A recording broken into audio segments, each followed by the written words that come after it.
right now my thesis topic it's about recreation of art. So I take a piece of art from the 60s, from Georg Nies Schotter, and I make that interactive and dynamic. So I take this piece of art as an inspiration and make something out of it. That's basically my thesis, and I write about it a little bit.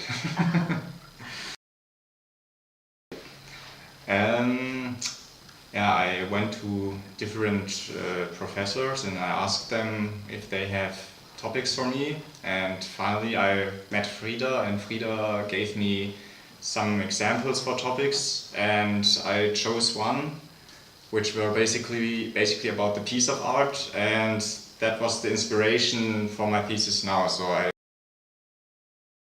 didn't took the topic as it was, but I altered it a little bit, and finally I got my thesis then. The programming, I just I had this piece of art, and it's made of rectangles, and so I just started, okay, I program a rectangle and now I have to make it move and I have to make a grid. So then I gradually started working, and then the rest came from itself. But at the first months I just did nothing. From books and websites. Yes, I mean I didn't need help so much in a personal way, you know, so I that's also like my style. I don't tend to ask people, but I inform myself. And so my approach was that I went to the library and I found, actually I searched for books which give me context about the time in the 60s and from the how all the computer arts stuff started. And when I searched for that book, I found another book about coding, and it was especially about processing the language which I use. And yeah, I found out that there are very many tips or good advices for making generated art, and so I used this book also as a starting point. I got many ideas from this book, and so this was my basis. There are just websites or books, so when I use an ebook, it's also I use those. Normally when I need books from the library, I search for them at the library site, and I also I like it when there is an ebook available, because then I can just work at home, and so I use also those. Yeah. Normally I use Google for the general finding or for general informations, and regarding books I use just the site from the library from Uni Bremen. But no Google Scholar. I tried it sometimes, but I don't like it because I think it's not so efficient. It doesn't lead me to the goal. And yeah, so most of the time the Uni Bremen library. I also use many references from the processing website itself. So the programmers from that language, they give many examples and tutorials and inspiration, which I also used, and all that together formed then my program. YouTube I use often because I personally also I just like going to YouTube and watching videos. And yeah, very often I for many stuff you can just Google tutorial something and you get something on YouTube. So I use that if possible. I use it. Yeah. Especially also for coding, there are many good channels which have good tutorials on many stuff, and you can get a lot of inspiration out of it. The best approach to gather information, I mean, especially for my thesis, is by searching it in the library and then reading it in a book, other than Googling online. I mean, online you get the general information, but mostly not the information I need. No. It's more zielführend. Goal-oriented. Yeah. Yeah, I didn't read the whole books for sure. I mean, but there's 3 or 4, I'd say. There's this one book about computer art which I have read a little bit, and then there's this one. Actually, it's the doctoral thesis from Georg Nees, but it's a book as well. And then I read the other one for the coding, and yeah, so that's 3. But there was also the 4th one which I got from here, so 4 until now. I look at the index and sometimes also at the register. Yeah. And then I search for some words, or at the index I search for the topic I need, and then I just read.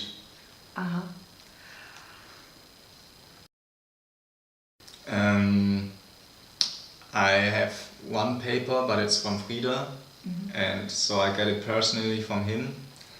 But other than that, right now I haven't referenced so much papers yet, so I mostly reference books because from them I know that they are a good source, or at least those in the library from the good Verlag.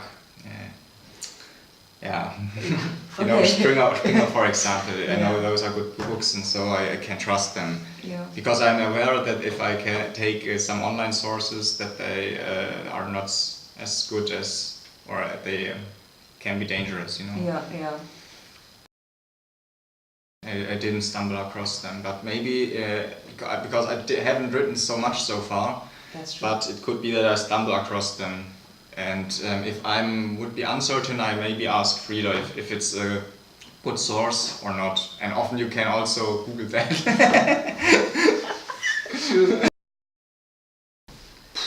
That's a hard question.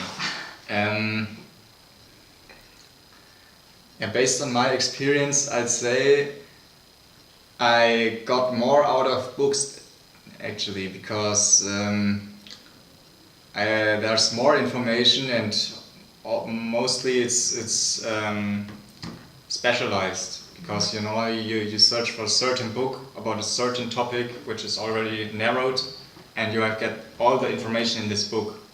And on the other hand, if you search online for information and scroll through papers and everything, I think it takes longer to find the information you actually need.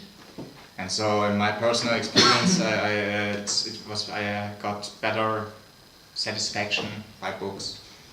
For my topic, it's often about coding, so then it's not so important that it's some serious source, you know, because you can just try out the code, and if it's working, it's fine, and if not, it's not good. But other than that, if I may, for example, search for other information than coding, I think it's mostly, for me, it's more like a look and feel. I can tell just by a feeling if a website looks serious or it's or not. So if it's, but sometimes it's not true. So you can have a good looking website, but there's no good information in it. But it's just I can't really explain it. It's just a feeling which I get. And Google. Or I mean, because I'm using processing, there's a very good reference. So for that, you can mostly use the processing reference. But if there are some special coding problems which occur, then I use Google. I just Google whatever. I mean, how to, you know. Yeah. It happens a lot. I mean, especially in Wikipedia, because I like Wikipedia also as a starting point, and I tend to click a lot of links there, you know. And when I start, I click on the link, and then I see the next page, and it goes on like this, you know. I always crawl through a whole Wikipedia, and then it takes all the time. You get distracted. Yeah. And it takes also all the time then. Yeah. And I also sometimes, I mean, for me it's sometimes like this, that I like to get distracted, you know, and so because maybe sometimes I don't like to research, And then I let myself get distracted and just, oh, that's an interesting article in Wikipedia, and so I just move more and more away. So you feel yourself more contained by being distracted? Sometimes, yeah, you know, because then I don't have to write. Or That's a good way, actually. I like it. Yeah. But you know that you should write, but you don't want to sometimes, and so you just let yourself get distracted.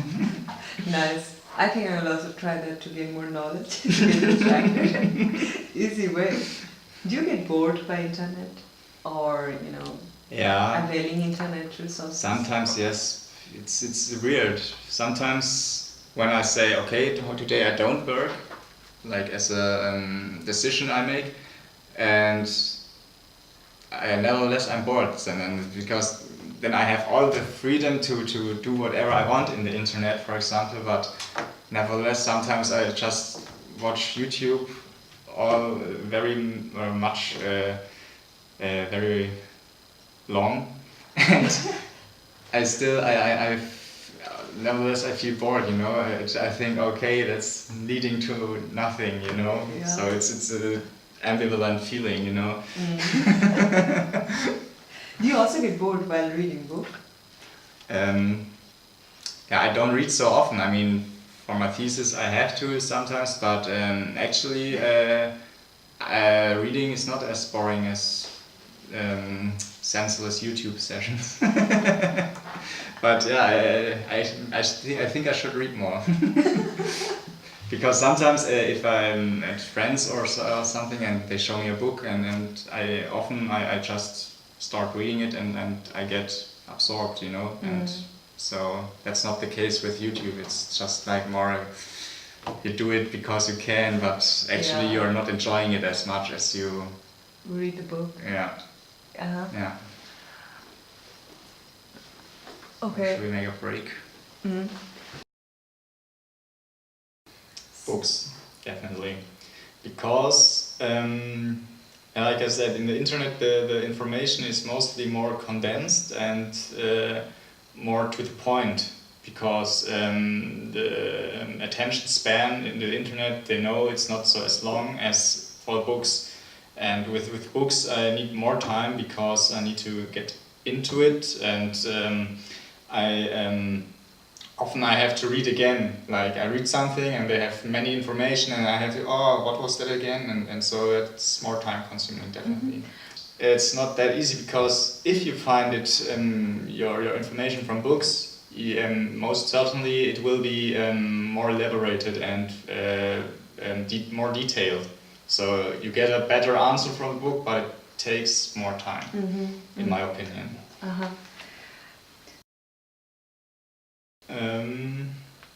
I'd say I get generally bored sometimes. I mean, internet, I said before, I use mostly as a starting point.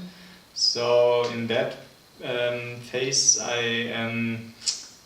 I don't get bored, so because I'm just entering in the fields, you know, I'm just getting a clue of the stuff I want to research about. In the internet, there's also the possibility for distraction, and if you get bored, you have more resources to find another source and start again. Yeah, actually I'd say I get bored more from the book. Sometimes it happens then in the books I start to read, I jump to the chapter I am interested in, and then I read and I realize, it's very complicated, and it could be that it's not helping, but on the other hand I maybe need to read further to understand if it's helping or not, and in that point sometimes I get bored, yes.